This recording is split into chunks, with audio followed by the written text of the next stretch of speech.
Selamat berjumpa kembali dalam pembahasan kita yang masih erat kaitannya dengan dunia edukasi dan juga dunia bisnis. Untuk tema yang akan menjadi pokok perhatian kali ini, yaitu tentang keputusan pembelian. Kita tahu bahwa keputusan pembelian ini merupakan tindakan dari konsumen untuk mereka mau membeli atau tidak membeli terhadap suatu produk, di mana dalam hal ini biasanya konsumen akan mempertimbangkan berbagai hal, utamanya yang menyangkut tentang kualitas, menyangkut tentang harga, dan juga yang berkenaan dengan merek yang telah dikenal oleh masyarakat. Kalau kita berbicara lebih jauh lagi tentang keputusan pembelian ini, maka sejatinya di dalam keputusan pembelian oleh konsumen, di dalamnya ada beberapa dimensi yang perlu untuk kita pahami bersama. Dimensi yang pertama di dalam konteks keputusan pembelian ini, yaitu yang menyangkut tentang pilihan produk. Dalam hal pilihan produk ini, perusahaan harus lebih fokus kepada siapapun yang berniat untuk membeli suatu produk serta alternatif yang mereka pertimbangkan, seperti yang menyangkut tentang kebutuhan mereka akan suatu produk, yang menyangkut tentang kualitas produk yang kita tawarkan, dan juga yang menyangkut tentang keberagaman varian dari produk-produk yang ada. Kemudian dimensi yang kedua, selain pilihan produk, di dalam keputusan pembelian juga ada suatu dimensi yang disebut dengan metode pembayaran. Pada saat terjadi proses pembayaran, biasanya konsumen ada yang melakukan proses pembayaran tersebut melalui sistem pembayaran secara tunai, dan ada pula yang menggunakan proses pembayarannya menggunakan kredit card. Ini yang kedua. Kemudian dimensi yang ketiga di dalam keputusan pembelian, yaitu yang menyangkut tentang pilihan merek. Kita tahu bahwa setiap merek memiliki keberbedaan masing-masing. Dan dalam hal ini, perusahaan haruslah mampu untuk memahami tentang bagaimana konsumen memilih suatu merek. Pada umumnya, konsumen akan mempertimbangkan tentang faktor kepercayaan merek dan yang menyangkut tentang popularitas suatu merek.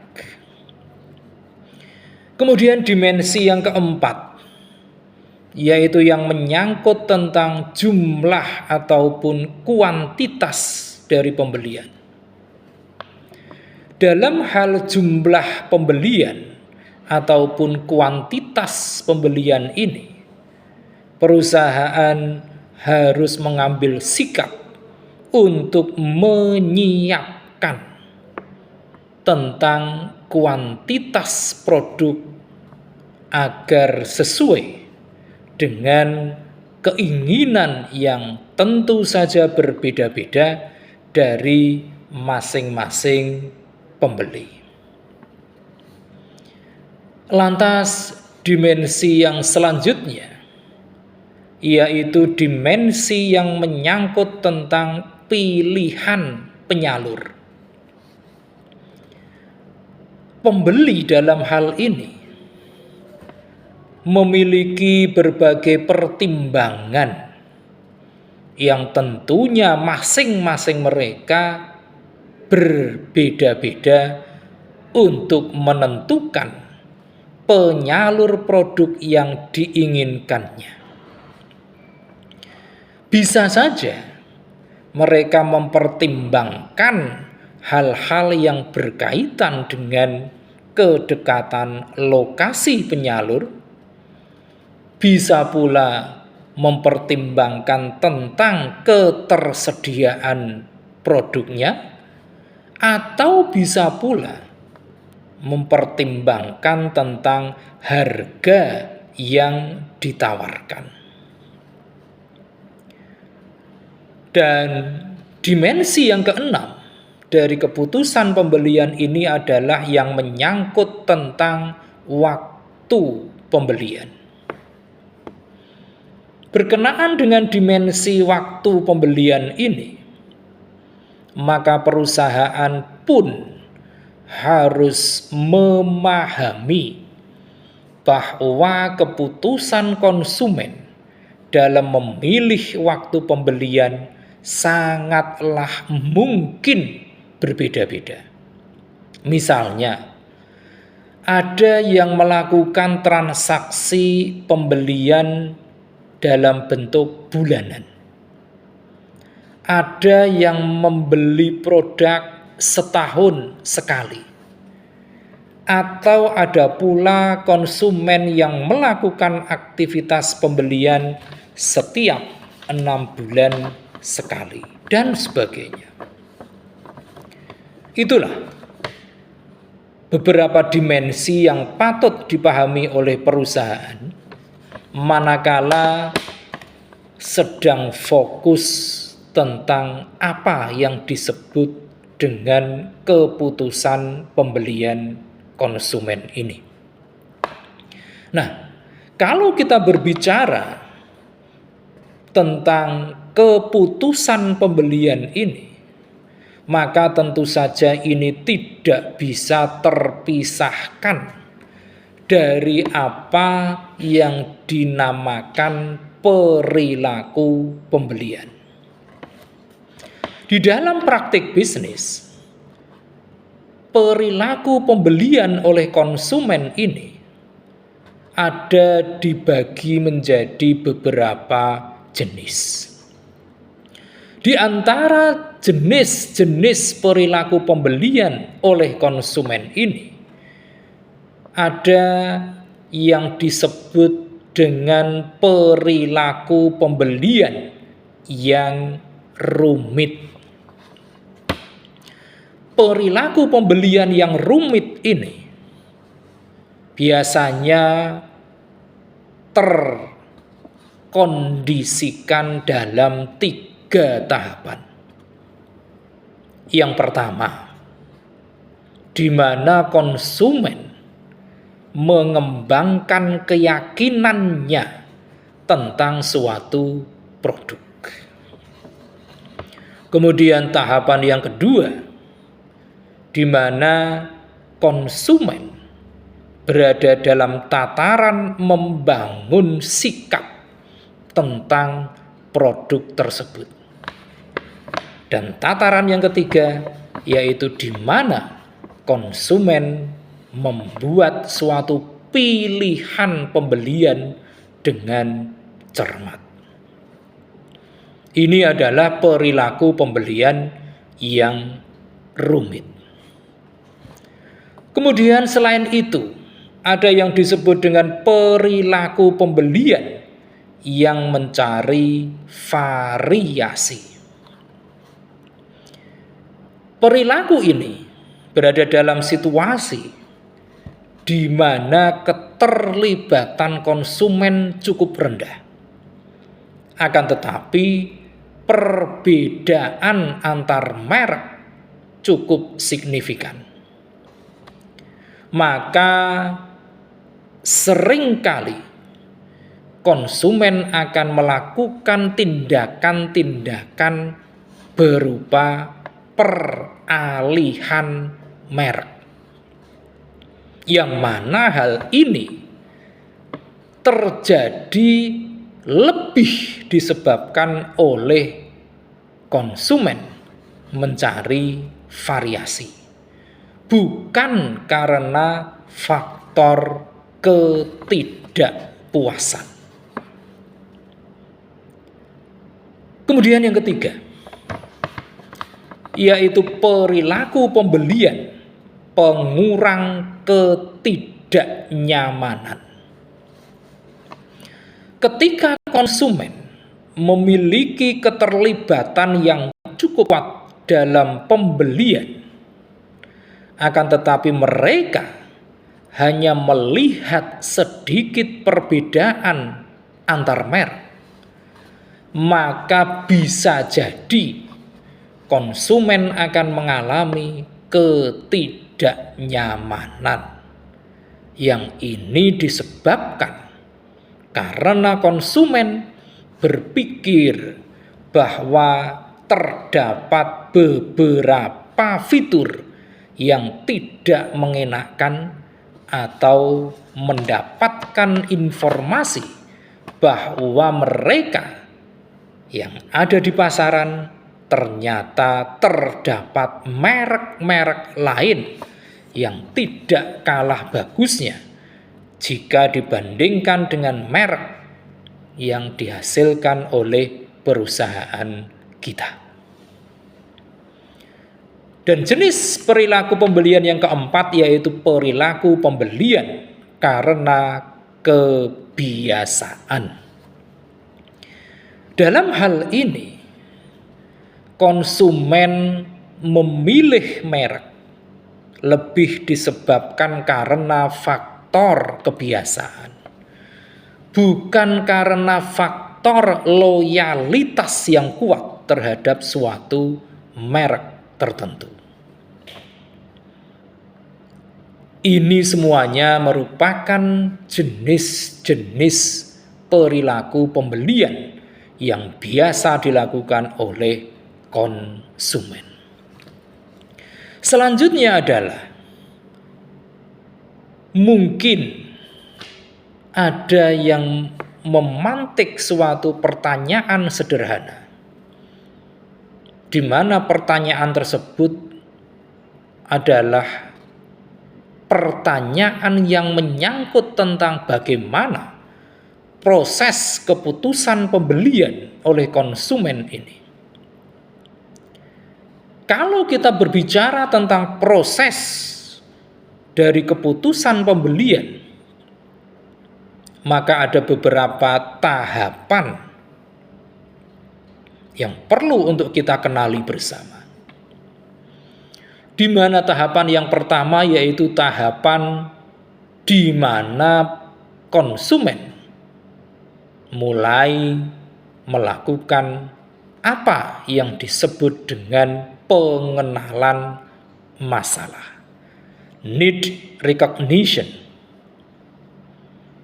Proses pengenalan permasalahan ini diawali dengan kondisi di mana konsumen mereka merasakan adanya perbedaan antara yang dimaksud dengan keadaan aktual dengan sejumlah keadaan yang diinginkannya.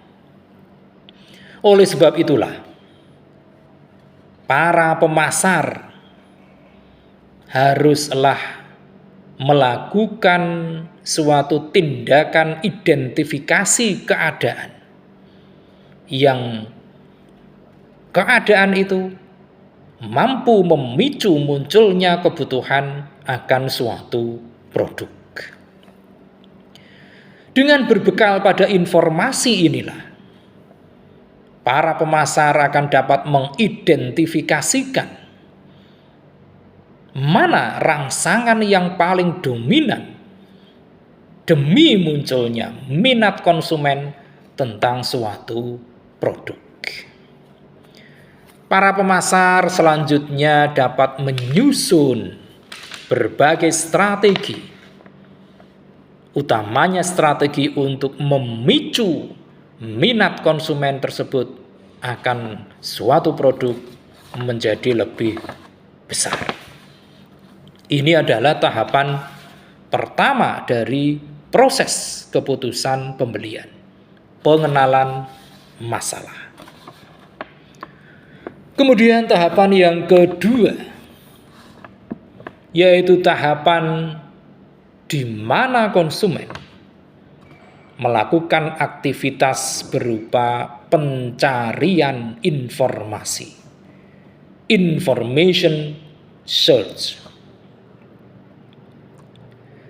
Pencarian informasi utamanya tentang suatu produk ini ditunjukkan dengan kondisi di mana perhatian konsumen akan meningkat, yang mana ini ditandai dengan pencarian mereka tentang berbagai informasi yang menyangkut produk-produk yang dibutuhkannya. Sumber-sumber informasi ini bisa mereka dapatkan dari berbagai sumber informasi. Di antaranya, berdasarkan kepada sumber pribadi, seperti informasi dari keluarga ataupun teman dekat. Bisa pula bersumber dari sumber-sumber informasi yang bersifat komersial, misalnya dari iklan, dari aktivitas penjual, dan sebagainya. Bisa pula sumber informasi tadi berasal dari sumber informasi publik, seperti dari media massa, ataupun juga bisa sumber informasi berasal dari sumber pengalaman, misalnya dari pemakaian suatu produk dan sebagainya. Ini adalah tahapan pencarian informasi.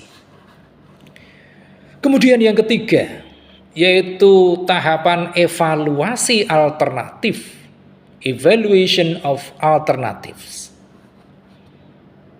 Pemilihan alternatif ini juga melalui tahapan-tahapan. Sejumlah konsep dasar akan membantu di dalam memahami proses ini. Misalnya, yang menyangkut tentang sifat-sifat produk, di mana setiap konsumen memandang suatu produk sebagai himpunan dari sifat ataupun ciri-ciri tertentu, dan ini harus disesuaikan dengan kebutuhan konsumen. Lantas tahapan yang keempat, barulah pada tataran tahapan keputusan pembelian, purchase decision. Dalam tahapan keputusan pembelian ini, konsumen telah membentuk suatu preferensi antar merek dalam kumpulan pilihan merek. Dalam hal ini, konsumen juga akan membentuk maksud untuk membeli suatu merek yang disukainya. Dan tahapan yang kelima, yaitu tahapan di mana terdeteksi suatu perilaku pasca pembelian, post purchase behavior. Jika kinerja suatu produk itu tidak sesuai dengan harapan konsumen, maka tentunya konsumen akan merasakan kekecewaan. Pun demikian sebaliknya, jika suatu produk yang dibelinya ternyata mampu memenuhi harapan mereka, maka dengan sendirinya mereka pun akan merasakan kepuasan. Perasaan-perasaan ini akan sangat menentukan apakah konsumen tersebut akan melakukan pembelian yang sifatnya berulang ataukah tidak. Demikian pembahasan singkat kita kali ini tentang keputusan pembelian. Mudah-mudahan ini membawa manfaat bagi kita, utamanya para pelaku usaha, agar usaha kita dapat terus berkembang. Kita akan melanjutkan pembahasan kita dengan tema-tema yang lebih menarik lagi untuk sesi-sesi berikutnya. Terima kasih atas perhatian Anda semua. Jangan lupa setelah menyaksikan tayangan ini, silakan klik di layar Anda untuk like, komen, subscribe, dan jangan lupa share.